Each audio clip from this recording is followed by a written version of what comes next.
یہ جو عنوان ہے اس عنوان کو میں نے کئی حصوں میں تقسیم کیا ہے۔ ایک تو موضوع کا انتخاب، پھر اس کے بعد خطہ، پھر اس کے بعد مواد کا استخراج، پھر اس کے بعد ترتیب، مقالہ ترتیب کیسے دیا جاتا ہے نہیں دیا جاتا ہے، پھر آخر میں خلاصہ۔ اس اعتبار سے اس محاضرے کی ترتیب دی گئی ہے۔ تو بہرحال موضوع کا انتخاب یہ پہلا ہے۔ اس سلسلے میں جو بنیادی باتیں ہیں کہ کسی موضوع پر لکھنے کے لیے موضوع کا انتخاب بڑا اہم ہوتا ہے۔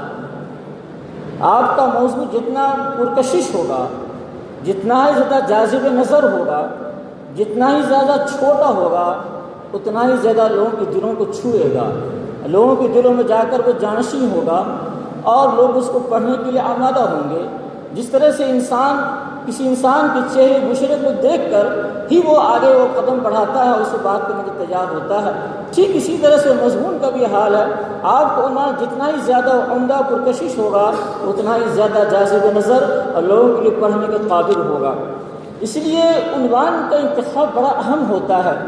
عنوان کا انتخاب کرنے کے لیے سب سے ضروری جو بات ہوتی ہے وہ یہ ہوتی ہے کہ آپ کا کثرت مطالعہ ہونا چاہیے۔ آپ اس موضوع پر مطالعہ کیجیے، اگر یہ بھی موضوع لکھنا چاہتے ہیں مطالعہ کیجیے۔ مطالعہ کرنے کے بعد آپ غور و فکر کیجیے کہ غور و فکر کے بعد آپ عنوان کس طرح سے منتخب کریں گے اور کیسا ہونا نہیں ہونا چاہیے، یہ آپ خود جائزہ لیجیے۔ اور عنوان کو منتخب کرتے وقت جس دور سے آپ گزر رہے ہیں اس دور کے حالات بھی آپ کے سامنے ہونے چاہیے۔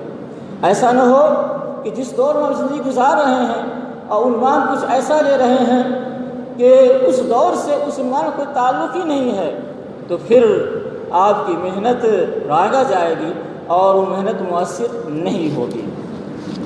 اور مثال کے طور پر اس وقت جو موضوع سخن بنا ہوا ہے وہ آپ کے سامنے ہے، حجاب کا مسئلہ ہے، مسجد کا مسئلہ ہے۔ اگر کوئی لکھنا چاہتا ہے تو ظاہر سی بات ہے حجاب پر لکھے اور اس کا عنوان متعین کرے کیسا ہونا چاہیے۔ مثال کے طور پر آپ شارٹ عنوان طے کر سکتے ہیں، حجاب کیا ہے، حجاب نقل و عقل کی نظر میں، مثال کے طور پر حجاب فطرت انسانی سے ہماہنگ، اس طرح کی عناوین آپ لگا کر کے آپ اس موضوع پر لکھ سکتے ہیں۔ بہرحال موضوعات بڑے مقالے کو ہوں یا چھوٹے مضامین کو ہوں، بعض چیزیں مشترک ہوتی ہیں جو میں نے ابھی بتائی ہیں آپ کو۔ اور انسان کسی موضوع پر لکھنا چاہتا ہے تو اس کے لیے سب سے بڑی بات یہ ہے کہ اس عنوان سے اس کا ذہن ہم آہنگ ہونا چاہیے۔ جتنا ہی زیادہ وہ عنوان اس کے ذہن سے کے موافق ہوگا، اتنا ہی زیادہ وہ شخص اس مضمون کے لکھنے میں کامیاب ہوگا، اس کا ذہن کام کرے گا اور وہ اچھی طرح سے اس کو نبھا سکتا ہے اور اچھا موضوع وہ لکھ سکتا ہے۔ حضرات گرامی، موضوع کے انتخاب کے اندر ظاہر سی بات ہے بہت سے عناوین اس سے پہلے بھی لکھے جا چکے ہیں، تو آپ بھی اسی طرح کے عنوان اگر لگاتے ہیں اور آپ جانتے ہیں کہ کسی بھی موضوع پر لکھنے کے لیے ضروری ہے کہ اس کا خطہ تیار کیا جائے، خطہ تیار کیا جائے، یعنی جو آپ لکھنا چاہتے ہیں اس میں کیا کیا آپ ذکر کرنا چاہتے ہیں اور پھر ذکر کرنے کا کیا طریقہ ہونا چاہیے، اس میں کیا ترتیب ہونی چاہیے۔ ظاہر سی بات ہے ہر کوئی چاہتا ہے کہ میں ایسا طریقہ اپناؤں کہ میری بات ذہن و دماغ سے اتر کر دل میں جا کر بیٹھ جائے۔ تو ظاہر سی بات ہے کہ بات تو بڑی اچھی ہوگی لیکن کہنے کا طریقہ اچھا نہیں ہوگا، پھر آپ کی بات دماغ میں بیٹھنے کے بعد سر سے اوپر ہی چلی جائے گی۔ اس لیے سلیقے سے بات کو پیش کرنے کے لیے اور سلیقے سے بات کو لکھنے کے لیے ضروری ہے خطہ تیار کرنا۔ کسی بھی موضوع پر خطہ تیار کرنے کے لیے سب سے پہلے ضروری ہے کہ اس موضوع سے متعلق مصادر و مراجع کیا ہے۔ مصادر و مراجع سے آگاہی ہونی چاہیے۔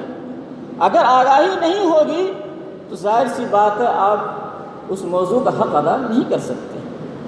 ایک تو ابتدائی طور پر انسان کچھ بہت تو جانتا ہی ہے، لیکن اگر معلومات نہیں ہے فاسألوا اہل الذکر ان کنتم لا تعلمون، جو اس میدان کے شہ سوار ہیں، جو اس میدان کے اسکالرس ہیں، پروفیسر ہیں، علامہ ہیں، ماہر ہیں، ان سے رجوع ہوں، اور رجوع ہونے میں آپ ہرگز شرم مت کیجیے۔ آپ علم کے راستے میں شرم انسان کے لیے بہت نقصان دہ ہیں، چھوٹے ہوں بڑے ہوں، عمر کو مت دیکھیے، چہرے بشرے کو مت دیکھیے، لباس پوشاک کو مت دیکھیے، آپ یہ دیکھیں ہیرا ملتا کہاں ہے، جہاں ہیرا ملتا وہاں جا کر لے لیجیے، یہ اپنا ذہن بنائیے۔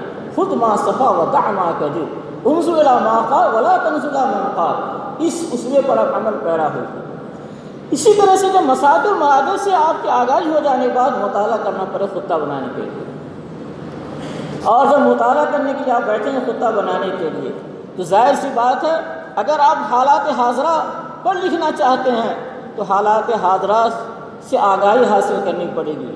آپ کو دور حاضر کے جو اخبار اور میگزین ہیں وہ پڑھنے پڑیں گے، سننے پڑیں گے، تو حالات سے آپ آگاہ ہوں گے، اس کے بعد جا کر آپ خطہ تیار کر سکتے ہیں۔